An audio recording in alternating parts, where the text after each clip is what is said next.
Welcome to factly India, जहां मजेदार facts का खजाना है।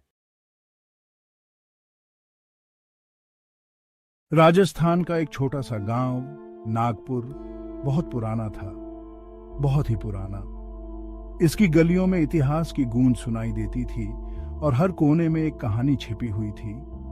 लोग इसके इतिहास के बारे में फुसफुसाते थे। वे कहते थे कि यहाँ की हर ईंट में एक रहस्य छिपा है। राजाओं और रानियों की कहानियां। ये कहानियां पीढ़ी दर पीढ़ी सुनाई जाती थी और हर बार कुछ नया जुड़ जाता था। और एक महल रहस्य में डूबा हुआ। यह था घुंघरू महल। इस महल के बारे में कहा जाता था कि यहाँ रात को अजीब आवाजें आती हैं। मैं अभी अभी नागपुर पहुंचा था और इस गांव की पुरानी कहानियों ने मुझे बहुत आकर्षित किया। गांव के आकर्षण और महल की कहानी ने मुझे अपनी ओर खींच लिया था। मैं जानना चाहता था कि इन कहानियों में कितनी सच्चाई है। इस जगह के बारे में कुछ ऐसा था जो मुझे बुला रहा था। ऐसा लग रहा था जैसे यहाँ की हर चीज मुझसे कुछ कहना चाहती है। समीर, एक युवा और साहसी यात्री, नागपुर पहुंचा। वह अपने जीवन में कुछ नया और रोमांचक अनुभव करना चाहता था। वह गांव के आकर्षण और महल की कहानी से खींचा चला आया था। उसे लगा कि यहाँ उसे कुछ अद्भुत मिलेगा। उसे क्या पता था कि उसका यह रोमांच जल्द ही एक भयानक परीक्षा में बदल जाएगा। गांव की धुंधली गलियों में छिपे रहस्य उसे एक अनजानी यात्रा पर ले जाएंगे। एक ऐसा अनुभव जो उसे हमेशा के लिए बदल देगा। S1, यह यात्रा उसकी सोच से परे थी। मैं उत्सुक था। हर कदम पर मुझे कुछ नया और अनोखा देखने को मिल रहा था। मैं एक्सप्लोर करना चाहता था। गांव की हर गली, हर मोड़ पर कुछ नया था। मैं महल की दीवारों के भीतर छिपे रहस्यों को उजागर करने के लिए तरस रहा था। मुझे यकीन था कि यहाँ कुछ ऐसा है जो मेरी जिंदगी बदल देगा। समीर ने एक लोकल गाइड मोहन को हायर किया। मोहन गांव का सबसे अनुभवी गाइड था, जो हर गली और हर कोने को अच्छी तरह से जानता था। मोहन गांव को अपनी हथेली की तरह जानता था। वह समीर को गांव की हर छोटी बड़ी कहानी सुनाने के लिए उत्सुक था। वह समीर को आसपास दिखाने के लिए तैयार हो गया। समीर भी इस यात्रा को लेकर बहुत उत्साहित था। वे संकरी गलियों से गुजरे। गलियों में चलते हुए मोहन ने समीर को गांव के पुराने घरों और उनकी वास्तुकला के बारे में बताया। देखो समीर, ये प्राचीन मंदिर है। इन मंदिरों की कहानियां सदियों पुरानी हैं और उधर बहुत पहले भूली हुई लड़ाइयां लड़ी गई थी। इन लड़ाइयों ने गांव के इतिहास को आकार दिया है। मोहन ने प्राचीन मंदिरों की ओर इशारा किया। समीर ने मंदिरों की नक्काशी और मूर्तियों को ध्यान से देखा। उसने भूली हुई लड़ाइयों की बात की। समीर ने मोहन से उन लड़ाइयों के बारे में और जानने की इच्छा जताई। समीर गांव के समृद्ध अतीत पर मोहित होकर ध्यान से सुनता रहा। उसे गांव की हर कहानी में गहरी दिलचस्पी थी। और ये रहे हम घुंघरू महल। इस महल की कहानियां भी बहुत रोचक हैं। महल बहुत ऊंचा है ना? इसकी ऊंचाई और भव्यता देखते ही बनती है। अंत में वे घुंघरू महल पहुंचे। महल ऊंचा खड़ा था। उसकी भव्यता ने समीर को मंत्रमुग्ध कर दिया। उसकी खामोशी आकर्षक और परेशान करने वाली दोनों थी। महल के अंदर का माहौल रहस्यमय था। मैंने महसूस किया कि मेरी रीढ़ की हड्डी में कंपकंपी दौड़ गई है। महल के अंदर का माहौल सचमुच डरावना था। मैं एक्सप्लोर करने के लिए उत्सुक था, लेकिन इस रहस्यमय माहौल ने मुझे थोड़ा डरा भी दिया। लेकिन मोहन हिचकिचाया। उसने समीर को बताया कि महल के अंदर कई रहस्य छिपे हुए हैं, जिन्हें जानने के लिए साहस चाहिए। हम अंदर नहीं जा सकते, सूर्यास्त के बाद नहीं।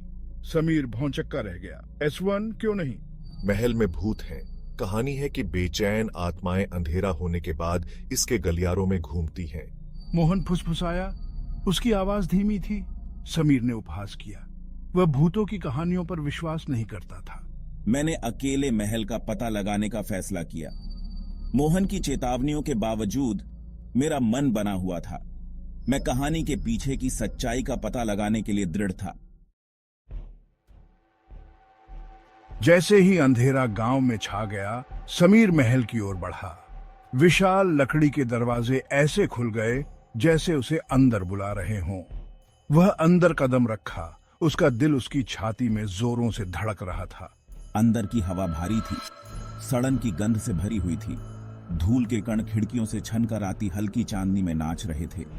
हर कोने से मकड़ी के जाले लटके हुए थे और सन्नाटा बहरा कर देने वाला था। समीर ने एक गहरी सांस ली और महल में और गहराई में चला गया। भाग 5। महल जागता है। पायल की झनकार ने सन्नाटा तोड़ दिया। समीर जम गया। उसका खून बर्फ में बदल गया। वह धीरे धीरे मुड़ा। उसकी टॉर्च की रोशनी कमरे में नाच रही थी। वहां दालान के बीच में एक छायादार आकृति खड़ी थी। यह एक महिला थी जो बहते हुए सफेद वस्त्र पहने हुए थी। उसका चेहरा नकाब के पीछे छिपा हुआ था, लेकिन समीर को महसूस हो रहा था कि उसकी आंखें उस पर गड़ी हुई हैं। उसने बोलने की कोशिश की, लेकिन शब्द नहीं निकले। आकृति उसकी ओर खिसक गई। उसकी पायल की झनकार तेज होती गई। S1। भाग 6। आतंक में फंस गया। समीर लड़खड़ा कर गिर पड़ा। उसका दिल तेज हो रहा था। वह मुड़ा और भागा। उसकी टॉर्च की रोशनी दीवारों पर बेतहाशा उछल रही थी। वह अपने पीछे महिला की पायल की झनकार सुन सकता था जो करीब आ रही थी। उसे बचना था, लेकिन महल उस पर बंद होता जा रहा था। वह हर मोड़ पर एक और अंधेरे गलियारे, एक और खाली कक्ष में ले जाता था। महल एक भूल भुलैया थी और वह उसकी गहराई में फंस गया था। झनकार तेज होती गई, करीब। दहशत उसके अंदर दौड़ गई। उसके पास समय कम था। मेरी मदद करो, कृपया कोई मेरी मदद करो। समीर लड़खड़ा कर गिर पड़ा। उसकी टॉर्च गिर गई। वह अंधेरे में लेटा रहा। उसकी छाती तेजी से ऊपर नीचे हो रही थी। मेरी मदद करो, कृपया कोई मेरी मदद करो। लेकिन कोई जवाब नहीं आया। वह अकेला था। महल की दीवारों के भीतर जो कुछ भी दुबका हुआ था उसकी दया पर। समीर, तुम कहाँ हो? समीर, जवाब दो। तभी जब समीर को लगा कि सारी उम्मीद खत्म हो गई है, उसने एक जानी पहचानी आवाज सुनी। यह आवाज उसे अंधेरे से बाहर निकालने वाली थी। समीर, तुम कहाँ हो? मैं यहाँ हूँ मोहन, मुझे ढूंढो। मोहन, मैं यहाँ हूँ। नैरेटर, ये मोहन था। उसकी आवाज में चिंता और राहत दोनों थी। समीर पर राहत की लहर दौड़ गई। वह अकेला नहीं था। उसे अब यकीन हो गया था कि मदद आ रही है। वह चिल्लाया। उसकी आवाज कर्कश थी। उसकी आवाज में दर्द और डर साफ झलक रहा था। उसने मोहन के कदमों की आहट सुनी। ये आवाज उसे उम्मीद दे रही थी। फिर एक रोशनी ने अंधेरे को चीर दिया। ये रोशनी मोहन के हाथ में एक लालटेन की थी। मोहन ने समीर को अपने पैरों पर खड़ा होने में मदद की। उसकी आवाज चिंता से भरी हुई थी। क्या तुम ठीक हो समीर? उसने पूछा। समीर कांप रहा था, बोलने में असमर्थ था। उसकी आंखों में डर और थकान साफ दिखाई दे रही थी। उसने बस पास के एक गलियारे की ओर इशारा किया। उसकी उंगली कांप रही थी। मोहन ने उसकी निगाहों का पीछा किया। उसकी आंखें उत्सोम में चौड़ी हो गईं। S2। क्या हुआ समीर? वहां क्या है? क्या हुआ? समीर ने धीरे से कहा, वहां कुछ है मोहन, हमें जल्दी करना होगा। समीर के कानों में पायल की झनकार गूंज उठी। वह आखिरकार समझ गया। वहां फर्श पर बिखरे हुए थे कंकाल। उनमें से दर्जनों, उनकी हड्डियां समय के साथ सफेद हो गई थीं। उन्होंने सड़ते हुए वस्त्र पहने हुए थे और कुछ ने अभी भी आभूषण पहने हुए थे। महल कभी राजा के हरम का घर हुआ करता था। एक घेराबंदी के दौरान महिलाओं ने बंदी बनाए जाने के बजाय अपनी जान देने का फैसला किया था। उनकी आत्माएं शांति न पा सकीं, महल की दीवारों के भीतर फंसी रहीं। जैसे ही भोर की पहली किरणों ने आकाश को रोशन किया, समीर और मोहन घुंघरू महल से बाहर निकल गए। समीर पीला और हिल गया था, लेकिन उसने अपने डर का सामना किया था। उसने मौत को आंखों में देखा था और कहानी सुनाने के लिए जीवित था।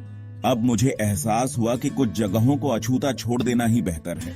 उसने अतीत और उसके भीतर रहने वाली आत्माओं का सम्मान करने के बारे में एक बहुमूल्य सबक सीखा था, और इसलिए समीर नागपुर छोड़ गया। घुंघरू महल के भूतों के साथ अपनी मुठभेड़ से हमेशा के लिए बदल गया।